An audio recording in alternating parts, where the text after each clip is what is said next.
कार्यक्रम के पुण्यार्जक हैं श्री कंवरलाल जी महावीर प्रसाद जी, पाटनी, मदनगंज, किशनगढ़, राजस्थान।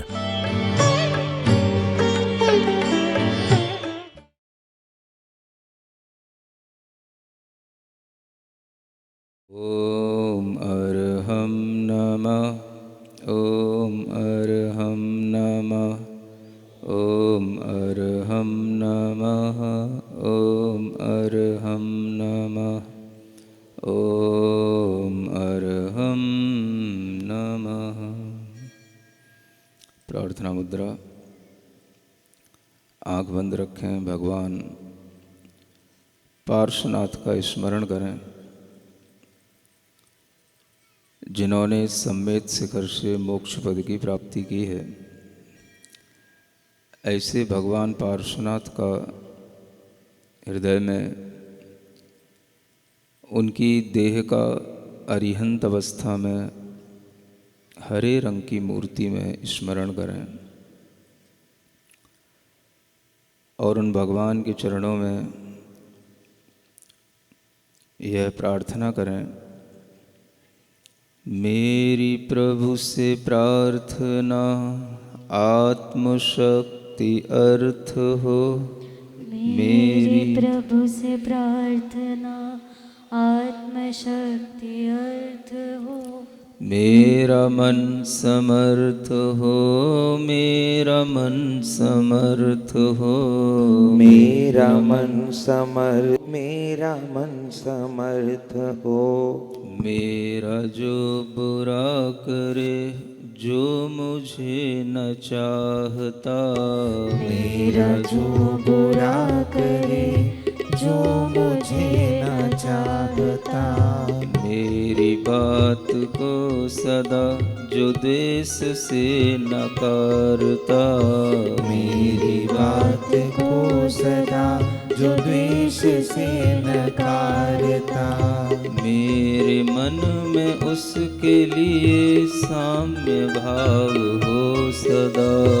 मेरे मन में उसके लिए साम्य भाव हो सदा। वैर और विरोध में पल न मेरा व्यर्थ हो। वैर और विरोध में पल न मेरा व्यर्थ हो। मेरा मन समर्थ हो। मेरा मन समर्थ हो। मेरा मन समर्थ हो। मेरा मन समर्थ हो। ओम अर्हं नमः। ओम अर्हं नमः। ओम अर्हं नमः। ओम अर्हं नमः। ओम अर्हं नमः। ओम अर्हं नमः। ओम अर्हं नमः। ओम अर्हं नमः। अपनी हथेलियाँ घिसकर आँखों पर रखें। अच्छे से आंखें खोलें और भगवान पार्श्वनाथ की कथा का श्रवण करने के लिए इस मंगलाचरण को भी ध्यान से सुनें। मोह महातम दलन दिन तप लक्ष्मी भरतार। ते पारस परमेश मुझ हो सुमति दातार। वामानंदन कल्पतरो जयो जगत हितकार। मुनि जन जाकी आस करी जाचे शिव फल सार। भगवान पार्श्वनाथ की यह कथा उनके पूर्व भव के जीव राजा आनंद के साथ चल रही है, जो मुनिराज आनंद राजा के रूप में तपस्यारत हैं। और उन मुनि आनंद की जो तपश्चर्या है वह अनेक प्रकार के परिशहों आदि के साथ में आगे बढ़ रही है। जैसे जैसे उनकी तपश्चर्या आगे बढ़ रही है, वैसे वैसे हमारी कथा भी रोज रोज नई नई जगह पर आगे आगे बढ़ रही है। और आज यह कथा जनकपुरी में आकर के फिर आगे बढ़ने को तत्पर हो रही है। यहाँ पर आने के उपरांत इस कथा को पढ़ने के लिए जो आप लोगों को सुनने के लिए मन बना है, यह मन भी आपका पहले से ही बना हुआ होगा, तभी आपने कथा को सुनने के लिए अपना मन भी तैयार किया है, अपना तन भी तैयार किया है और स्थान भी तैयार किया है। यह बात अलग है कि प्रकृति का अपना वातावरण अपने अनुसार चलता रहता है, लेकिन हमें उस वातावरण में भी अपने आप को ढालने का मन बनाए रखना चाहिए। थोड़ी सी प्रतिकूलताएं समय की भी हो जाती हैं, मौसम की भी हो जाती हैं। सिर के ऊपर भी कभी कभी धूप आ जाती है और कभी कभी सिर के पीछे भी आ जाती है। सब तरह से होते हुए भी हमें भगवान पार्श्वनाथ की कथा को सुनने में अपना मन लगाना है। और वह भगवान की कथा अनेक तरह के परिशहों और कष्टों को सहन करने के साथ इसलिए चल रही है कि हम भी थोड़ा सा भगवान की कथा सुनते हुए अपने मन में ये महसूस करें कि कष्टों को सहन करना हमारे लिए ज़रूरी है। लोग ज़्यादातर जैन धर्म को सुनने समझने पर कहते हैं कि आप इतना कष्ट क्यों सहें, और आज के समय में तो कष्ट सहन करने की किसी की इच्छा ही नहीं होती। लेकिन अगर आप तीर्थंकरों के भक्त हैं और आप तीर्थंकरों को वास्तविक रूप में थोड़ा सा भी जानते या मानते हैं, तो आपके लिए ये सोचना चाहिए कि कष्ट सहन करना हमारे लिए बहुत ज़रूरी है, क्योंकि सभी तीर्थंकर कष्ट सहन करके ही कष्ट निवारक बने। जो कभी कष्टों को सहन नहीं कर सकता वो कभी कष्ट निवारक भी बन नहीं सकता। अगर आप भगवान से कोई प्रार्थना करते हैं, गुरु से कोई प्रार्थना करते हैं किसी भी तरह का कष्ट दूर होने की, तो वही भगवान, वही गुरु आपके कष्टों का निवारण कर सकते हैं, जिन्होंने पहले उन कष्टों को जीत लिया हो, कष्टों का निवारण स्वयं अपने आप में कर लिया हो। इसलिए यह विज्ञान आपको ध्यान में रखना ही होगा कि कष्टों को सहन करने से ही महान बनते हैं, और कष्टों का निवारण करने की क्षमता उतनी ही अधिक उन आत्मा में आ जाती है जो जितना अधिक कष्टों को सहन करते हैं। आप लोगों का तो नाम भाव कष्ट का नाम सुनते ही कष्टमय हो जाता है। आप चाहते हैं कि बस हमारे सामने तो हमेशा आनंद ही आनंद बरसता रहे, लेकिन आनंद भी तभी बरसता है जब हम पहले थोड़ा सा कष्ट सहन करने का मन बना लेते हैं। आप सोचो, अगर कष्ट सहन करते हुए यह मुनि संघ सैकड़ों किलोमीटर की यात्रा करते हुए जयपुर नहीं आता, तो क्या आपके जयपुर में कोई आनंद इस तरह का पार्श्व कथा का मिलता आपको? तो ये कष्ट किसने उठाया? आपने। और आपने क्या उठाया? आपने क्या लिया?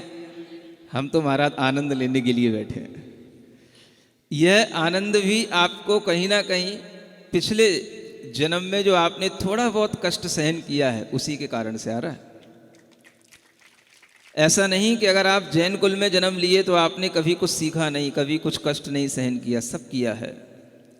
और जैन कुल में भी जन्म लेते हुए आपने जब पिछले जन्मों में इस धर्म को नहीं छोड़ा होगा, तो इसी कारण से आपका ऐसे पवित्र कुल में जन्म हुआ है, और इसीलिए आज आप आनंद के साथ बैठे हो। बिना कष्ट सहन किए हुए कभी किसी की यात्रा आगे नहीं बढ़ती। एक वृक्ष भी अगर हमें कुछ अच्छे फल देता है तो वह भी सब कुछ सहन करता है, तभी वो आगे चल करके हमें कोई अच्छे फल दे पाता है। तो प्रकृति में जीव हो अजीव हो, सभी की यात्रा इसी तरह से चलती है। और हम जब भी उन्नति की ओर जाते हैं तो इसी तरह के कष्टों को सहन करते हुए भी मन में समभाव धारण करके जब बढ़ते हैं तो वह कष्ट हमारे लिए कर्म निर्जरा के कारण होते हैं, हमारे राग आदि को दूर करने के कारण होते हैं। और जब अंतरंग से हमारा राग आदि का परिणाम नष्ट होता है तभी हमारी आत्मा में पवित्रता आती है। और ऐसा ये जो पार्श्वनाथ भगवान का जीव है, पिछले जन्म में अपनी इसी तरह की आत्मा की पवित्रता को बनाए रखे हुए ऐसे इन कष्टों के बारे में विचार करते हुए उन कष्टों को मन से सहन कर रहे हैं। ऐसे ही परीक्षाओं को हम यहाँ पर पढ़ रहे थे और यह क्रम आज और आगे बढ़ाते हैं कि वह मुनि आनंद किस तरह के परीक्षाओं को और सहन करते हैं। यह आगे के पेज नंबर 64 पर इस छंद से पढ़ते हैं।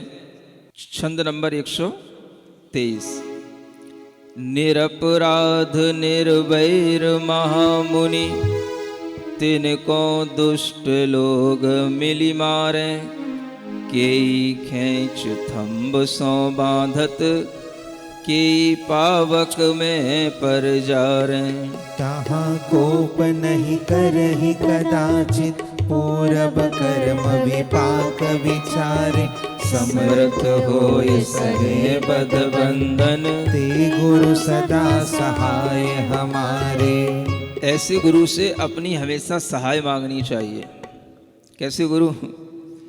जिनके पास में सब तरह की सामर्थ्य हो लेकिन किसी भी तरह का जो प्रतिकार नहीं करते हो, जिनके पास में सभी तरह के कष्टों से लड़ने की सामर्थ्य हो लेकिन फिर भी किसी भी तरह के कष्ट में विचलित नहीं होते हो, और जो स्वयं में निरपराध हैं, दूसरों के प्रति वैर रहित हैं, निर्वैर भाव को धारण किए हैं, फिर भी दुष्ट लोग उनके प्रति अपना दुर्व्यवहार कर देते हैं।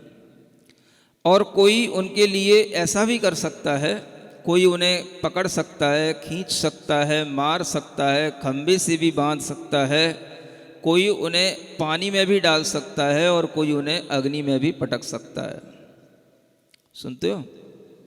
सब कुछ होता भी रहता है लेकिन आप लोग तो बस क्या करते रहते हो? सुन कर के भी अपने घर में बैठे बैठे बस नमोकार मंत्री पढ़ते रहते हो। इससे ज़्यादा तो कुछ नहीं कर सकते। जीवन में किसी भी तरह के उपद्रव, किसी भी तरह के कष्ट, किसी भी दुष्ट व्यक्ति के माध्यम से कोई के ऊपर भी आ सकते हैं। और बड़े बड़े आचार्यों के लिए भी इस तरह के कष्ट आए। वर्तमान में भी यदि हम देखें तो आचार्य शांति सागर जी महाराज, अपने आचार्य गुरुदेव विद्यासागर जी महाराज, इनके ऊपर भी समय समय पर कष्ट आए हैं। और वो कष्ट दूसरों के द्वारा भी कभी कभी आए हैं, कभी कभी स्वयं के कर्म के विपाक से भी आए हैं। हमेशा अपने ही कर्म के विपाक से कष्ट आते हो ऐसा नहीं है। कोई दुष्ट व्यक्ति आपके कर्मों की उदीर्णा करा सकता है और वह आपके कर्मों को निकालने के लिए वह दुष्टता दिखा सकता है, और उसके माध्यम से भी आपके कर्म फल उसी रूप में आ सकते हैं कि वह कर्म का विपाक आप अगर देखें तो आपके लिए बहुत प्रतिकूलता भरा हुआ हो। आचार्य शांति सागर जी महाराज के जीवन में भी कई ऐसे पागल लोगों ने भी उनके ऊपर पत्थर फेंके, अनेक तरह से कष्ट दिए। और आचार्य महाराज भी जब एक बार कलकत्ता गए थे तब उस समय पर उनके ऊपर भी एक उपद्रव आने की बहुत बड़ी गुंजाइश थी, लेकिन वह उपद्रव नहीं आया और वह आते आते भी वह निकल गया, उनके ऊपर कोई भी बाधा उत्पन्न नहीं हुई। ऐसे अनेक उपद्रव समय समय पर मुनि महाराजों के समक्ष आते रहते हैं, लेकिन उनको वह क्या सोच करके भोग लेते हैं, सहन कर लेते हैं, यह मेरे कर्मों का विपाक है, फल है। और अगर किसी के माध्यम से ये कष्ट हमारे ऊपर आ रहे हैं तो ये मेरे कर्मों निकल रहे हैं, मेरे कर्मों की निर्जरा हो रही है। और इससे यह कष्ट जो हम अपने ध्यान से बहुत समय में निकालते, ये सामने वाला उन कष्टों को निकालने के लिए, उन कर्मों को निकालने के लिए सहायक बन गया। ऐसा वो विचार करते हुए कभी भी कोप का भाव उस व्यक्ति के प्रति नहीं लाते, क्रोध का भाव उस व्यक्ति के प्रति नहीं लाते, और वह प्रसन्नता से अपने पूर्व किए हुए कर्मों के विपाक का विचार करते हुए वह समर्थ होकर के भी उन सभी प्रकार के कष्टों को सहन कर लेते हैं। समर्थ का मतलब उनके पास में रिद्धियां भी होती हैं, आत्मशक्तियां भी होती हैं, लेकिन वह अपनी शक्तियों का प्रयोग अपने दुखों को दूर करने में नहीं करते। सुनते हो, ये निर्ग्रंथता है उनकी। दिगंबर भाव का एक बहुत बड़ा भाव ये भी है कि जो अपने कष्टों को सहन करने के लिए तत्पर तो रहेंगे, लेकिन अपने ऊपर आने वाले कष्टों को अपने से दूर नहीं करेंगे। आप कैसे दूर करते हो? जब आपके ऊपर कष्ट आते हैं तो आप हमेशा अपने से भी दूर करते हो और दूसरों के लिए भी यह सहायता मांगने के लिए तत्पर रहते हो कि कोई हमारे कष्टों को दूर कर दे। लेकिन निर्ग्रंथ मुनि महाराज कभी भी अपने कष्टों को दूर करने के लिए स्वयं न अपने से सहायक बनते हैं, न किसी दूसरे की सहायता मांगते। यह उन मुनि महाराज का सबसे बड़ा विचार होता है, सबसे बड़ा उनके समभाव का यह एक परीक्षा का भाव होता है। अब आप सोचो, जिनके पास में अपने कष्टों को दूर करने की सामर्थ्य है, लेकिन वो अपने कष्ट खुद ना दूर करें, जरूरत पड़े तो दूसरों के कष्ट दूर कर सकते हैं, लेकिन अपने कष्ट दूर करने के लिए स्वयं पर कोई भी अपनी शक्ति का प्रयोग नहीं करेंगे। आपने कभी विचार किया? ये कितनी बड़ी बात है। स्वयं अपने लिए कोई प्रतिकार नहीं करना। मान लो उनके लिए किसी भी तरह का रोग हो गया, तो वह उस रोग की दवा जानते हुए भी यूं नहीं कहेंगे कि हमारे लिए ये रोग की दवा लेकर के आ जाओ। लेकिन अगर दूसरा उनके सामने रोगी आ जाएगा और कहेगा कि महाराज इसके लिए कुछ बता दो, ये ठीक हो जाए, तो उसके लिए बता देंगे। समझ आ रहा है? ये बहुत बड़ा अंतर होता है दिगंबर साधु में और एक श्रावक की अपनी जो मान्यता होती है उसमें, ये बहुत बड़ा अंतर होता है। तो दिगंबर साधु के अंदर हमेशा ये भाव रहता है दूसरों के कष्ट दूर हों। हमारे अंदर कोई बैर नहीं है, लेकिन आपको हमसे बैर हो सकता है। नहीं समझा? चलते फिरते किसी को भी हमसे द्वेष हो सकता है, हमसे ईर्ष्या हो सकती है, लेकिन मुनि महाराज को किसी से कोई वैर नहीं, किसी से कोई द्वेष नहीं, किसी से कोई ईर्ष्या नहीं।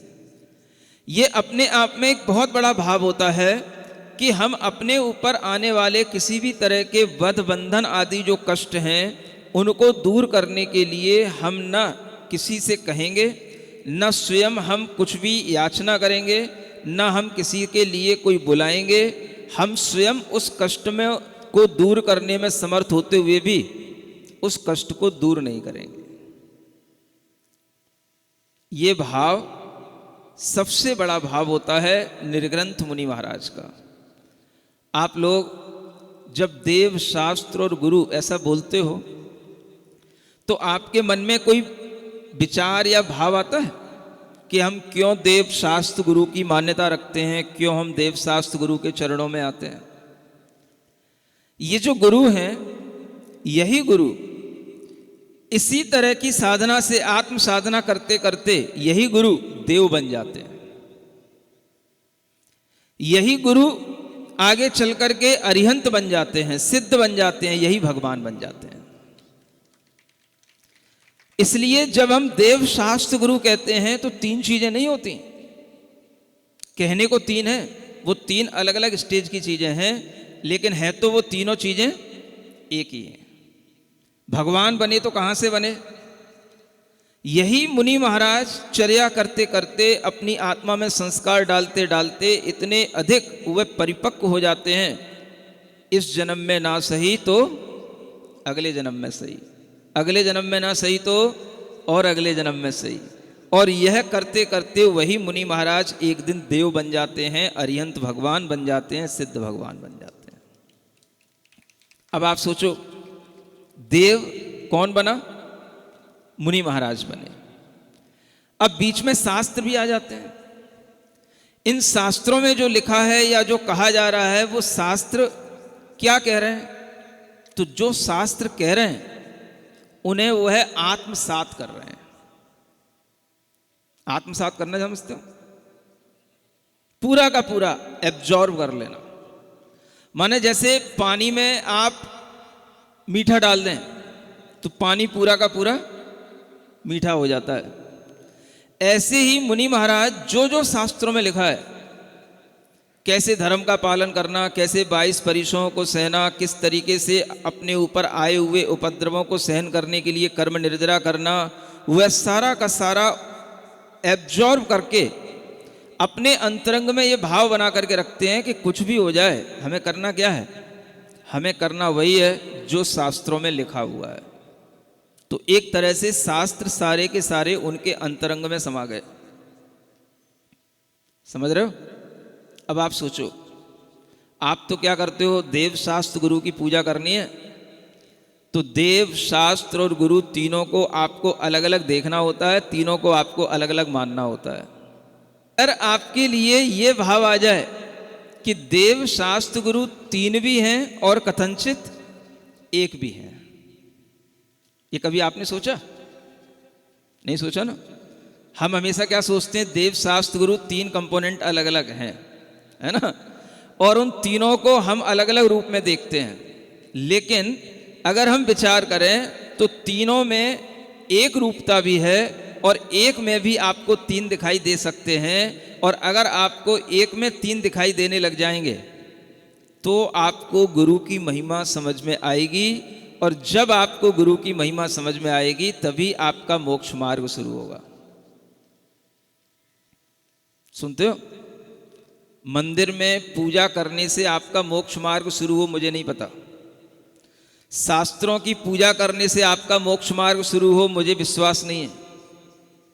लेकिन अगर आप ये सीख गए कि गुरु में ही भगवान समाये हुए हैं, गुरु में ही शास्त्र समाये हुए हैं, और गुरु में हमें देव शास्त्र गुरु तीनों दिखाई देते हैं, अगर ये आपको देखने में आने लग गया तो मैं जरूर कह सकूंगा कि आपके अंदर सम्यक दर्शन आ गया।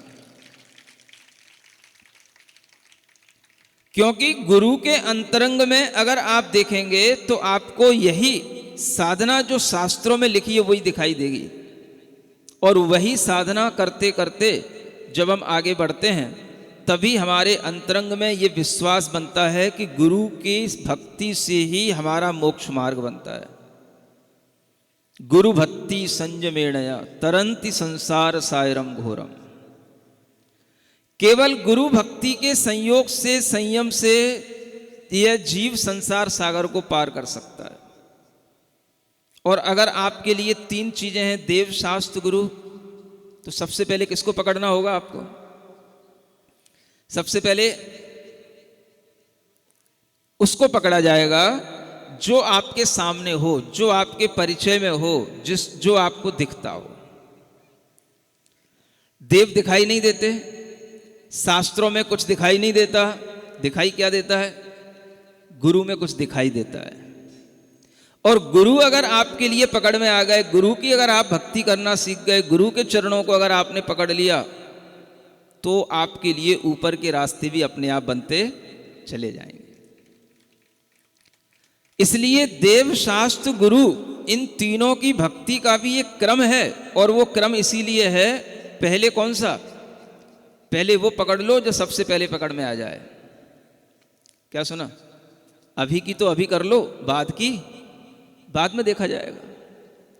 सुन रहे थे जनकपुरी में बहुत बड़ी समाज है, बहुत भक्ति है लोगों के अंदर, महाराज थोड़ा सा अधिक समय निकालते, अधिक समय के लिए आते। हमने कहा अधिक तो बाद में देखा जाएगा, पहले जितना है उतने में तो देख लें हम क्या है। जब कुकर में चावल पकते हैं तो एक बाल से सब देखने में आ जाता है, एक चावल से सब देखने में आ जाता है। तो एक दिन में आकर के भी हम ये सब देख सकते हैं कि भाई यहाँ के क्या हाल है और क्या चाल है। हाल चाल इसी को तो बोलते हैं। दो ही चीजें देखनी पड़ती हैं, एक हाल और एक चाल। तो हाल कैसे देखा जाता है? हाल देखा जाता है जिस हॉल में आप हमें बिठा देते हैं, और उस हॉल में जब आप लोग आते हैं तो उस हॉल को देख करके हाल समझ लिया जाता है कि हाल क्या है। नहीं समझ आया? आप अभी इस मंडप में बैठे हैं, यहां आपकी उपस्थिति देख के आपकी हाल समझ में आ रहा है कि आपका हाल क्या है। ठीक है ना? और चाल कब समझ में आती है? बोलो, जानते हो? पूछ तो लेते हो महाराज क्या हाल चाल है। हाल चाल का मतलब क्या होता है? हाल क्या है यानी आपकी हालत क्या है। आपकी हालत का मतलब आप आपस में हाल चाल पूछते हो तो ये समझते हो भाई आपके हाल क्या है, अच्छे हालात हैं ना कि नहीं, तो आप उससे मतलब रखते हो अच्छे हालात हैं कि नहीं, उसको आप अच्छा हाल कहते हो। समझ आ रहा है? और मुनि महाराज क्या देखते हैं, जिस मंदिर में पहुंचे, जिस समाज में पहुंचे, जहां उन्होंने प्रवचन दिए, तो वहां बैठ करके वो देखते हैं कि यहाँ के हालात क्या हैं, यहाँ के हाल क्या हैं। हाल का मतलब कि यहाँ इस हॉल में कितने लोग यहाँ के हैं और कितने लोग बाहर के हैं, ये हाल चाल यहाँ पर देख करके समझ में आता है। यहाँ का हालात आपको बैठ करके यहाँ समझ में आएगा। समझ में आ रहा है? जब आप पूजा कर रहे थे, आ रहे थे, झूम रहे थे, मस्ती में एक एक द्रव्य लेकर के आ रहे थे, तो उससे समझ में आ रहा था कि आपके हाल तो अच्छे हैं, है ना? अब चाल की बात क्या है? वो चाल की बात भी थोड़ा सा चलते चलते समझ में आ जाता है। चाल का मतलब आप किस चाल पे चल रहे हो, आपके विचार क्या चल रहे हैं, आप क्या सोच रहे हो, आपने अपने अंतरंग में भक्ति दिखाने के लिए किस तरह से अपनी चाल बना रखी है। ये चाल देखने का भी एक तरीका मुनि महाराज को पता होता है। तो आप लोग तो जब आपस में मिलते हो तो पूछते हो और भाई बताओ क्या हाल चाल है, और हम जब एक नई समाज में जाते हैं तो हम पूछते हैं भाई बताओ क्या हाल चाल है। तो आपके हाल चाल हमें देखने में आ जाते हैं, है ना? एक प्रवचन के समय पर, और दूसरा एक जब हम लोग चर्या पर निकलते हैं उस समय पर कुछ चाल देखने में आ जाती है। क्या सुना? बोलो तो, आप लोग शांत बैठ गए। समझ में आ रहा है ना? तो हाल और चाल दोनों हम इस तरीके से देख लेते हैं। यही हमारा हाल चाल देखने का तरीका है। हर एक व्यक्ति का इंडिविजुअल नहीं पूछेंगे भाई तेरा हाल चाल क्या है, हम तो समाज का हाल चाल देखते हैं। समाज का हाल चाल क्या है? अगर समाज का हाल चाल अच्छा समझ में आता है तो फिर कभी समाज पुनः निवेदन करने के लिए आती है तो अपने आप मन भी बनता है कि हाँ भाई गए तो थे, अच्छा था, चलिए एक बार फिर चलते हैं। तो अभी हम रुकने नहीं आए हैं, सुन रहे हो? हाँ, अभी हम कोई आपके लिए बहुत दिन का समय देने नहीं आए हैं। अभी तो हम केवल आपसे हालचाल पूछने आए हैं। आप कैसे हैं, आपके हालचाल क्या हैं, आप कहाँ रहते हैं, जिस स्थान पर आप रहते हैं, जिस मंदिर में आप भगवान की पूजा करते हैं वो मंदिर भी क्या है। और जब हमें दिखाई देता है कि किसी मंदिर में कोई एक अलग स्पेशल चीज़ बनी हुई है तो थोड़ा सा लगता है कि यहाँ के लोग भी कुछ स्पेशल जरूर होंगे। जनकपुरी में क्या स्पेशल बना है? हाँ, सहस्त्रकूट स्पेशल बना है। तो इसका मतलब है आपके हाल और चाल दोनों ठीक है, ठीक है, अच्छा है, अच्छा है ना? अब इन्हीं हाल चाल को अच्छा बनाए रखे अगर हम आगे बढ़ते हैं तो आपके अंतरंग में भाव आ जाना चाहिए कि हम अपना धर्म आगे बढ़ाएंगे, मोक्ष मार्ग आगे बढ़ाएंगे तो किसके सहारे? देव शास्त्र गुरु में भी सबसे पहले किसको पकड़ना पड़ेगा? पहले नंबर पे कौन आएगा? हाँ, ऊपर से नंबर नहीं गिना जाता, नंबर हाँ नीचे ही वाला ऊपर पहुंचता है। ये धर्म की महिमा है। इसलिए नीचे वाले को पकड़ करके ही आप ऊपर पहुंचोगे, और नीचे वाले को छोड़ दिया, बीच वाले को छोड़ दिया और डायरेक्ट आप पहुंच गए भगवान मैं आ गया मेरी रक्षा करो, तो भगवान कहेंगे तुम जैसे यहाँ सुबह से शाम तक बहुत आते हैं, जिन्हें यहाँ पर आने का तरीका भी नहीं मालूम और जिन्हें ये भी नहीं मालूम कि भगवान के पास कैसे आया जाता है, भगवान के पास किस विधि से आया जाता है, भगवान के पास आने के लिए भी हमें क्या विचार और क्या भावना करनी पड़ती हैं, तो भगवान भी आपके बारे में कभी कुछ भी स्पेशल कुछ नहीं कर सकेंगे। सुनते हो? तो भगवान के पास भी जाने का तरीका कौन बताता है? गुरु बताते हैं। ये बात दूसरे लोग बहुत अच्छे तरीके से जानते हैं। दूसरे माने जैनों के अलावा जो अन्य लोग हैं ये इस बात को बहुत अच्छे ढंग से जानते हैं। इसलिए आप देखते होंगे कि उनके यहाँ जो गुरु का महत्व है, शायद वो महत्व आपने अभी कभी अपने अंदर नहीं बनाया। गुरु गोविंद दो खड़े, काके लागू पाए, बलिहारी गुरु आपने गोविंद यो बताया। किसने बता दिया भगवान का रास्ता? गुरु ने बता दिया। जो भगवान तक जाने का रास्ता बताए वही हमारे लिए पहला भगवान है। इसलिए गुरु हमारे लिए सबसे पहले भगवान होते हैं। ये विचार जब आपके अंतरंग में आएगा तब आपकी अंतरंग की यात्रा आगे बढ़ेगी। जैनों के अंदर अक्सर यह पाया जाता है कि वह सीधा भगवान के पास पहुंचते हैं।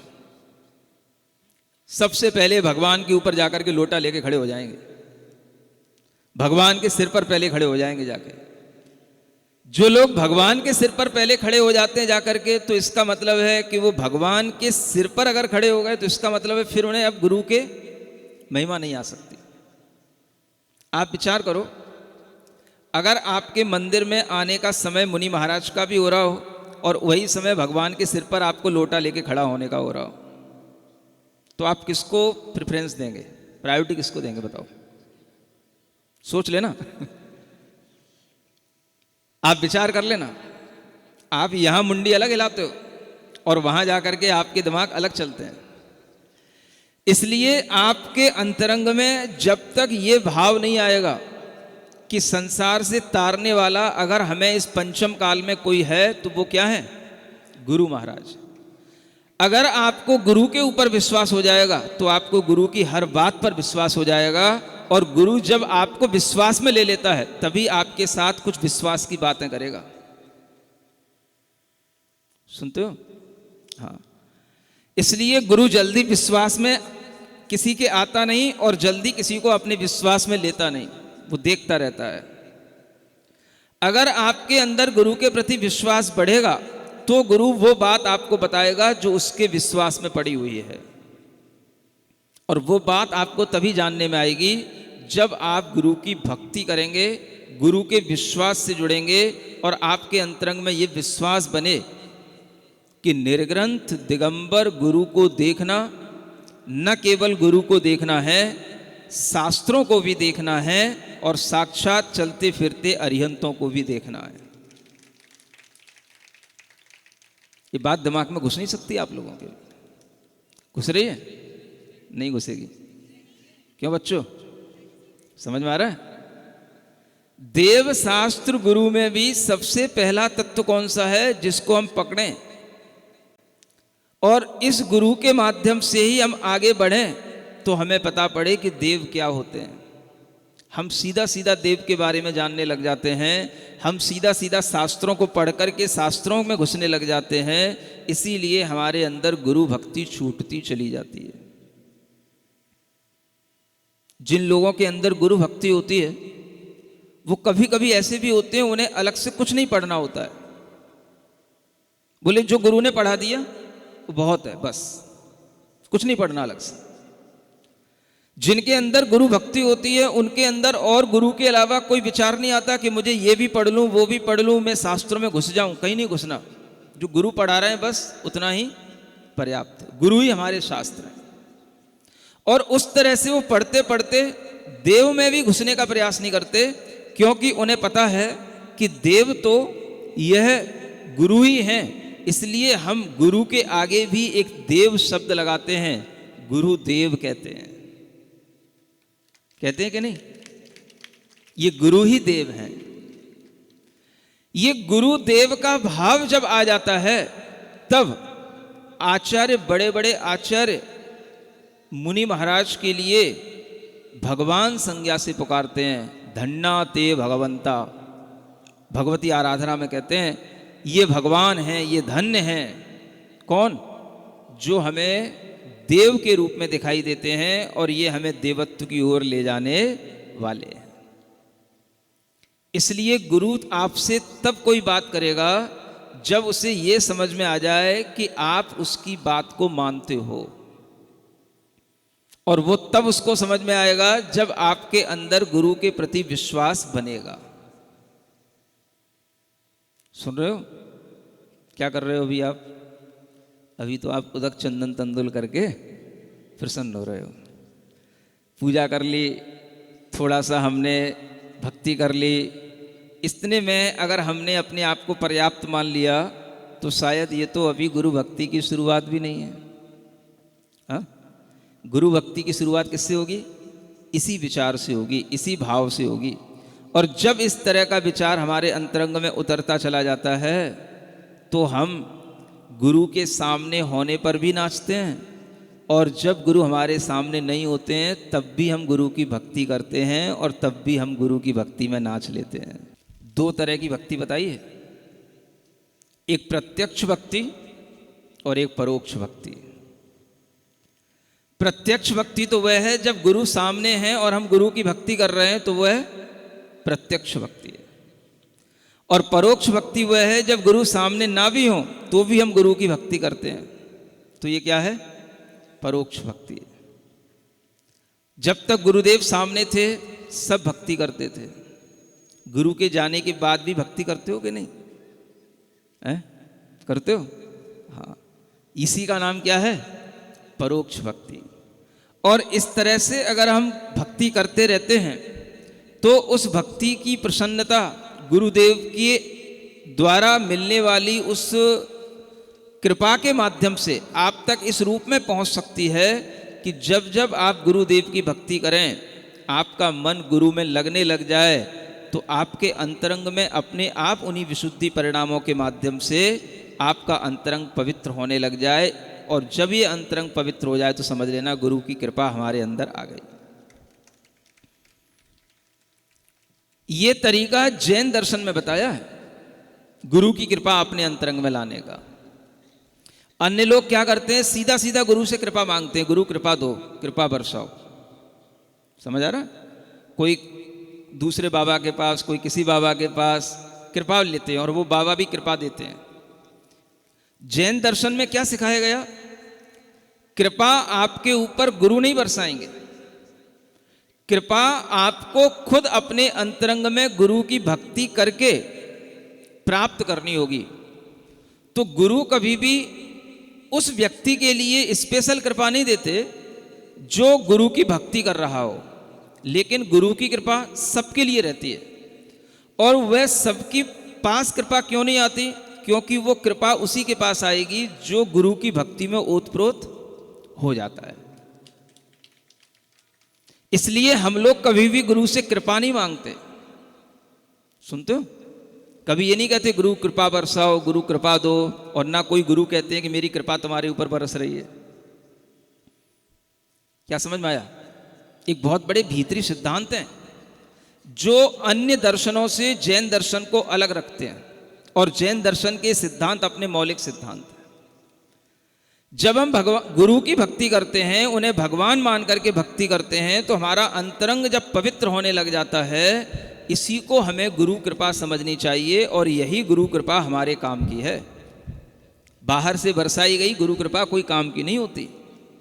लगता है उससे हमारा काम बन गया, उन काम बनने से भी कोई काम नहीं बनते हैं। काम तो तब बनता है जब हमारा अंतरंग इतना आह्लादित हो जाए, पवित्र हो जाए कि हमें दुनिया में कोई काम दिखाई ना दे कि हमें कुछ काम करना है। हमारा काम तो क्या है? गुरु भक्ति के आनंद में गुरु कृपा को प्राप्त करना है। बस यही एक काम रह जाए, तब अंतरंग पवित्र होता है और तब वह गुरु कृपा हमारे अंतरंग में आती है। ऐसी गुरु महाराज की भक्ति करने से ही हमारे अंतरंग में वह गुरु कृपा आज भी आ सकती है, लेकिन मांगने से नहीं आती है। तो आज भी हम आचार्य गुरुदेव की भक्ति करते रहें। सुन रहे हो? आप सोचोगे वो तो अब दुनिया में है ही नहीं। वो दुनिया में नहीं है तो कहीं तो है। आपको ये तो विश्वास है ना, आत्मा कभी नष्ट नहीं होती, आत्मा कभी मरती नहीं। तो आप ऐसा क्यों सोचते हो कि गुरुदेव दुनिया में नहीं, दुनिया के अलावा कोई जीव दुनिया से बाहर कहां जा सकता है? क्या सुन रहे हो? तो दुनिया में ही सब होता है ना। एक जीव अगर कोई एक शरीर को छोड़ देता है तो कोई दुनिया से बाहर थोड़ी ना निकल जाता है, रहेगा तो कहां, दुनिया में ही रहेगा। लेकिन जिस जीव ने अपने अंतरंग में इतनी तपस्या जीवन पर्यंत तक की और कभी अपने मुंह से एक उफ नहीं किया, हर तरह के कष्ट सहे, उनके कष्ट ऐसे हैं जो हम आपको बता नहीं सकते हैं, और जो आपको बताएंगे वो ऊपरी ऊपरी होंगे। भीतरी कष्ट होने क्या सही वो हम जानते हैं, जो भीतर के लोग हैं वो जानते हैं, और वो कष्ट आपको बताए नहीं जा सकते, वो बताने लायक नहीं है, नहीं तो अभी हल्ला हो जाएगा, हंगामा हो जाएगा। वो जो भीतरी कष्ट उन्होंने सहे वो हम समझ सकते हैं, जो उनके निकट में रहने वाले लोग हैं वो समझ सकते हैं, और वो कष्ट उन्होंने सहे लेकिन उन्होंने कभी कुछ भी उफ नहीं किया। किस बाबत? ये सब मेरे कर्मों का फल है। कितना भी उनके लिए कुछ भी अच्छा हो या बुरा हो, अच्छा होता था तो वो कहते थे ये सब गुरु महाराज की, गुरुदेव की कृपा है। क्या बोलते? गुरुदेव की कृपा है। और अगर कुछ उनके प्रतिकूल होता तो क्या बोलते? ये मेरे कर्मों का फल है, ये मेरी साधना की कमी है। ऐसे शब्द हम उनके मुंह से सुने। जब उनके अंतरंग में इस तरह का विचार आता था तब समझ में आता था कि गुरुदेव के अंदर कितनी समता है, कितनी क्षमता है। और जब इस तरह की समता क्षमता जिस आत्मा में आ जाती है, वो आत्मा अगर कभी अपने शरीर को छोड़ भी देता है तो वो आत्मा जहां कहीं पर भी होता है उससे ज्यादा दुगनी क्षमता के साथ में वो वहां पर वास कर रहा होता है। और उस क्षमता के माध्यम से उसका नाम भी अगर कोई लेता है, उसका नाम का स्मरण भी कोई करता है, उनको हृदय से अपने अंतरंग में ध्याता है, तो भी उस नाम में इतनी शक्ति बनी रहती है कि उस नाम का स्मरण करते से ही हमारा अंतरंग पवित्र हो सकता है और हो जाता है। ये गुरु कृपा कहलाती है। ऐसे भगवान, ऐसे गुरु हमारे सामने आते हैं, रुकते हैं, और हम केवल बस क्या करते हैं? भक्ति तो करते हैं, इतनी अच्छी भक्ति करते हैं। एक दादी माँ अभी चौराहे पर मिली, बिल्कुल ऐसे मतलब हो गई जैसे उन्हें मान लो 3 लोग की निधि मिल गई हो, और वो मेरे ऊपर ही गिर पड़ी नाचते नाचते। मैंने कहा भक्ति तो है। इस तरह से कि हम सब भूल ही जाएं, ये भी भक्ति ही है। और वह भक्ति का भाव जब अंतरंग में अपने आप से ऐसे उत्पन्न होता है तो व्यक्ति अपने आप को फिर संभाल नहीं पाता। हम जो चाहते थे वो हो गया, गुरुजी हमारे द्वार तक आ गए, हम सोचते थे गुरुजी यहाँ तक आए आए आए और वो आ गए, तो वो दादी अम्मा के अंदर इतना उत्साह कि वो नाचते नाचते नाचते नाचते वो मेरे ऊपर गिर पड़ी। अब कोई कहे अरे अरे महिला ने छू लिया, महिला ने छू लिया। अरे भैया महिला ने नहीं छू लिया, उसकी भक्ति ने छू लिया। तुम लोग कुछ नहीं समझोगे। इस तरह के विचार, इस तरह की भक्तियां करने से नहीं आती, ये सब अपने आप सहज। ऐसा मत करने लगने आना कि अब मैंने कह दिया है तो तुम लोग अब ऐसे ही करने लग जाओ। ये बड़ी आफत है। कुछ भी बोलने से पहले मुझे उसके रिएक्शन देखने पड़ते हैं, क्या रिएक्शन हो जाएगा। तो ये सब चीजें स्वतः स्फूर्त होती हैं, अंतरंग में, अपने अंतरंग में बिना किसी प्रेरणा के स्वतः आती हैं। और जब स्वतः आने वाली ऐसी चीज होती हैं तो उनमें पवित्रता होती है, और उस पवित्रता के माध्यम से जब हम चलते हैं तो पवित्रता जहां पर होती है वहां पर ज्यादा नियम कानून नहीं बनाने पड़ते हैं। समझ आ रहा? ये बात हमेशा याद रखना। जहां पवित्रता भंग होने की चांसेस रहते हैं वहां पर नियम कानून बनाए जाते हैं, और जहां पवित्रता बनी रहती है वहां पर कोई नियम कानून की ज्यादा आवश्यकता नहीं होती है। तो समाज के लोग जितने भी नियम कानून बनाते हैं, किस लिए बनाते हैं? कि इन नियम कानूनों के अनुसार चलो, इसलिए नियम कानून बनाए जाते हैं, या नियम कानून इसलिए होते हैं कि इससे हमारे पवित्रता भंग ना हो। कभी विचार किया आपने? कोई भी नियम कानून हो। मान लो मंदिर में आपकी वेदी है, वेदी में मंदिर में प्रवेश कौन करेगा, कैसे प्रवेश करेगा, किस शर्त के साथ प्रवेश करेगा, ये आपके मंदिर के प्रवेश का एक नियम कानून है। अगर आपने इतना ही मान के चला कि ये मेरे मंदिर में प्रवेश करने का नियम है, तो फिर वो नियम रह जाएगा, उससे पवित्रता नहीं आएगी। हर नियम कानून किस लिए होना चाहिए? पवित्रता को बनाए रखने का। अगर कोई बच्चा अंदर प्रवेश कर रहा है, कोई महिला अंदर प्रवेश कर रही है और हम उसको केवल इसलिए रोकेंगे कि मेरा नियम है, तो उसको गुस्सा आ जाएगा, वो आपके मंदिर में प्रवेश करना ही बंद कर देगा।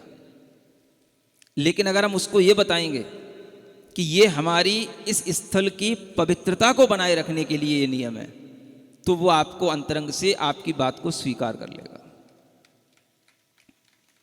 नियम पवित्रता को बनाए रखने के लिए होने चाहिए और पवित्रता बनी रहे, भंग ना हो, इसलिए हम कुछ नियम बनाते हैं। लेकिन उसका मतलब ये नहीं है कि हम नियमों में ही इतने घुल जाएं, नियमों में ही इतने आग्रही हो जाएं कि हम अपने अंतरंग को अपवित्र बनाए रखें और हम नियमों का ही केवल पालन करते रहें, तो उन नियमों की कोई सार्थकता भी नहीं होती है। इसलिए जितने भी नियम कानून हैं वो सब पवित्रता के लिए होते हैं।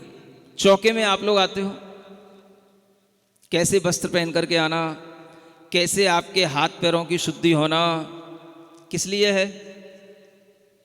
बोलो। नियम कानून होते हैं ये क्या होता है? पवित्रता बनाए रखना। किसकी पवित्रता? जहां आप चौके में उपस्थित हुए हो, जहां सुबह किसी ने अपने लिए भोजन का निर्माण किया है, अपने लिए, समझ आ रहा है, और वह विचार करता है कि हमारे यहाँ पर कोई आज साधु का आगमन हो जाए, और संयोग से साधु आ गया, और साधु आया तो उसके लिए उस घर में तब तक तो पवित्रता थी जब तक वो घर में अपने लिए भोजन का निर्माण कर रहा था और वो साधु के आगमन की भावना कर रहा था। जैसे ही साधु का आगमन हुआ, क्या हुआ? 50 लोग उसके घर में प्रवेश कर गए। अब उसे दिखता है तो भाई क्या हो गया, एकदम से आतंक सा मच गया। अब क्या होगा? वहां की पवित्रता भंग होगी या बनी रहेगी? बनी रहेगी। कैसे बनी रहेगी? छोटा सा घर होता है, वहीं पर सामान रखने की जगह है, वहीं पर आपको खड़ा होना है, वहीं पर आपको हाथ धोना है, वहीं पर आपको पसीना निकल रहा है, वहीं से वो सामग्री पास होकर के आ रही है। पवित्रता कहाँ रहेगी? आपके हाथों की पवित्रता, आपके मुंह की पवित्रता तभी तक रहेगी जब तक आपके शरीर पर जो भी पसीना आदि है वह नीचे ना गिरे, किसी स्थान पर भी ना गिरे और किसी वस्तु में भी ना गिरे। समझ रहे हो? तो नियम कानून किस लिए होते हैं? पवित्रता को बनाए रखने के लिए होते हैं।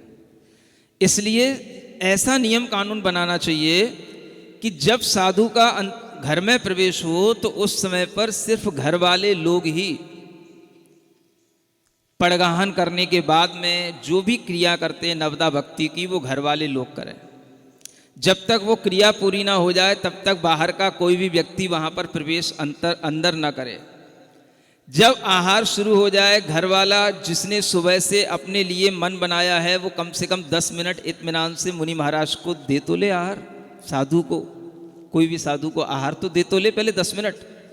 जब वो 10 मिनट आहार दे ले तब जाकर के एक एक व्यक्ति का अंदर प्रवेश हो और वो व्यवस्थित क्रम से एक आए एक जाए तो पवित्रता बनी रहती है। नहीं तो क्या होता है? सारी पवित्रता नष्ट हो जाती है। ना आपके भावों की पवित्रता रहती है, ना लेने वाले के भावों में पवित्रता फिर रह पाती है, और वह सारी की सारी स्थल द्रव्य क्षेत्र काल भाव की पवित्रता विनसने लग जाती है, नष्ट होने लग जाती है। सुन रहे हो कि नहीं? ये चीजें भी थोड़ा थोड़ा सा ध्यान रखो।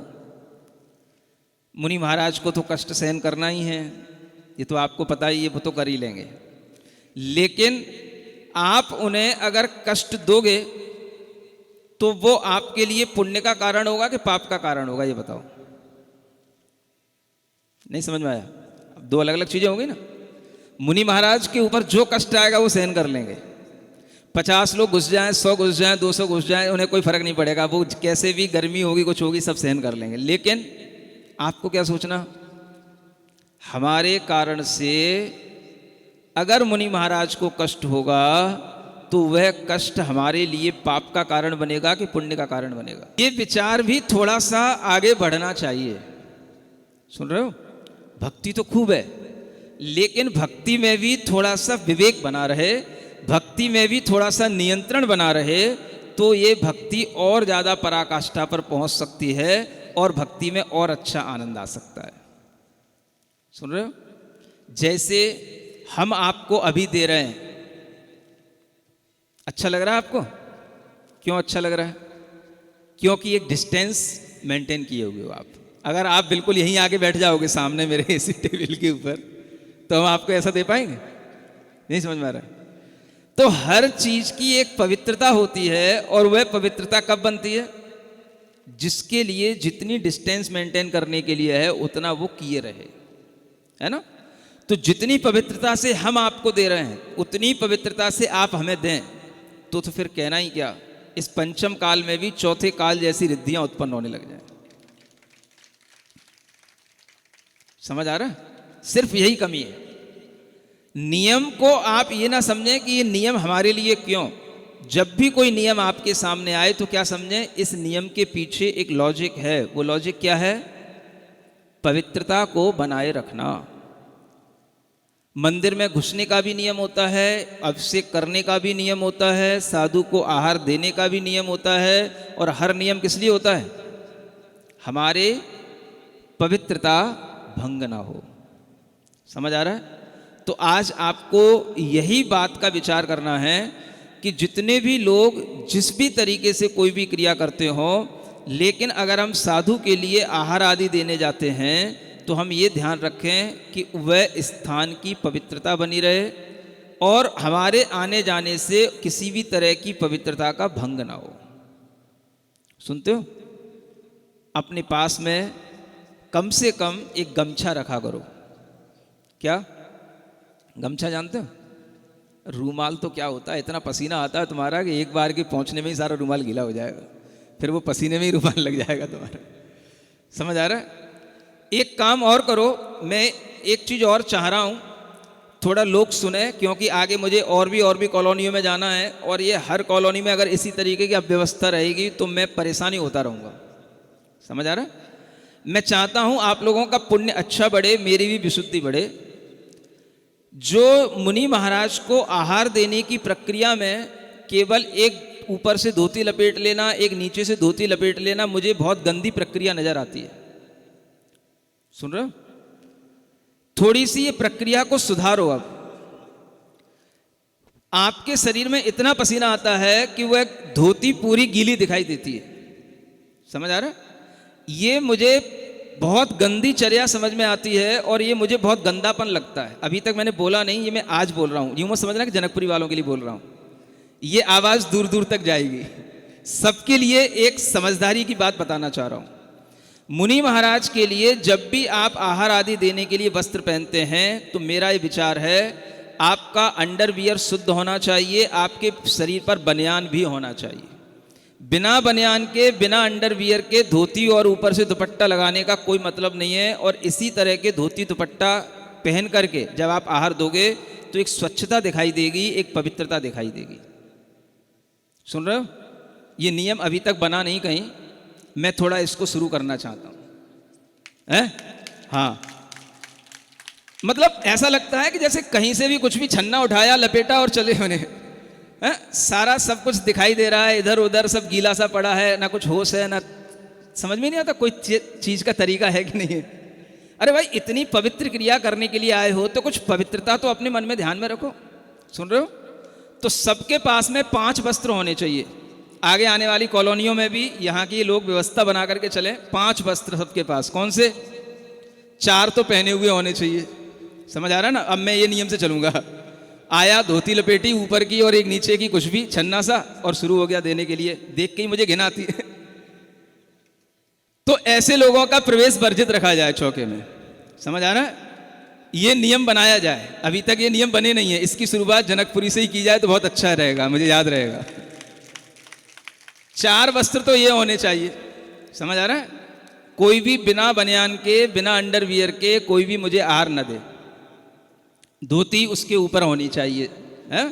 धोती दुपट्टा, ठीक है ना? 4 तो ये हो गए, धोती दुपट्टा बनियान और लंगोटी ठीक है। एक हैंड वस्त्र अपने हाथ में और होना चाहिए, हैंडी है, गमछा वो अलग से होना चाहिए, ताकि आप अपनी शुद्धि को बनाए रख सकें। इन 5 वस्त्रों के साथ में ही मुझे आहार देने की आप अब कोशिश करें, ऐसा मैं सोच रहा हूं। समझ आ रहा है? कुछ तो सीखो। हाँ, ये गर्मी हो सर्दी हो, इसमें किसी के लिए कोई दिक्कत नहीं है। गर्मी में भी बनियान पहनते ही हो ना, वस्त्र तो सभी पहनते ही हैं। सर्दी में भी आप इनर पहन लेना और अच्छी वाली, कोई दिक्कत नहीं है। लेकिन इसी तरह की व्यवस्था के साथ चलोगे तो कुछ आपकी शरीर की शुद्धि बनी रहेगी, जो भोजन की वस्तुएं उनकी शुद्धि भी बनी रहेगी। समझ आ रहा है? तो ये वाली बात भी इसीलिए याद रखना है कि हम कुछ अच्छे अच्छे नियम इस तरह से बनाएं कि हमारी पवित्रता बनी रहे हर चीज की, है ना? ये नियम कानून क्यों, किस लिए? लड़ने के लिए नहीं, किस लिए? पवित्रता बनाए रखने के लिए, है ना? अच्छे ढंग से। हमारी एक समझ नहीं आता, कोई भी मंदिर की क्रिया होती है, देवशास्त्र गुरु की क्रिया होती है, हर क्रिया ऐसे अच्छे ढंग से करने को कही गई है कि मानो आप बिल्कुल राजा बन करके वो क्रिया कर रहे हो। समझ आ रहा है? मंदिर में कोई क्रिया करो तो ऐसा समझो देव बन करके कर रहे हो, और मुनि महाराज के पास आओ तो कैसे? राजा बन के कर रहे हो। हमेशा तुम्हें राजा बनाया गया है, राजा बेटा बन करके रहो, देव बन करके रहो, इस तरह की तुम्हारे लिए व्यवस्था है, और तुम वो बिल्कुल वही फटे पुराने फटीचर जैसे घूमते रहते हो। तो समझ में आ रहा है? जो भी आहार आदि देने आए लगे, हाँ ये अच्छे राजा जैसे लग रहे हैं। समझ आ रहा है? अच्छे, अगर तुम्हारे घर में चांदी के मुकुट हों तो वो भी लगा लेना, कोई दिक्कत नहीं है शुद्ध हो, उनमें कपड़े वपड़े ना लगे हों।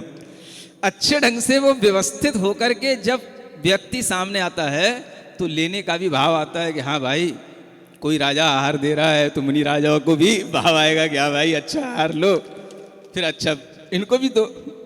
समझ आ रहा है? तो आप लोग इस तरह का एक मनोभाव अपने अंतरंग में लाएं, जो मैं आपको देना चाह रहा हूं। राजा रानियों की व्यवस्था इसीलिए है, इसलिए जैन धर्म में कोई गरीब नहीं होता। हर व्यक्ति जो जैन कुल में पैदा हुआ है वो राजा है और रानी है। बने तो रहो कम से कम। समझ में आ रहा है? चलिए, अपन इतनी भावों के साथ में आज यह कथा का एक ही हमने भाव सुना कि मुनि महाराज वध परिचय को भी सहन करते हैं, लेकिन वह किसी भी तरीके से अपने अंतरंग में कोई भी मनोविकार नहीं लाते हैं। तो हम कभी भी ऐसी कोशिश ना करें कि हमारे लिए कभी ऐसा कोई विचार बने और हम कभी भी मुनि महाराज के लिए कोई भी तरह के कष्ट देने का एक साधन बन पाए। इस कार्यक्रम के पुण्यार्जक हैं श्री कंवरलाल जी महावीर प्रसाद जी, पाटनी, मदनगंज, किशनगढ़, राजस्थान।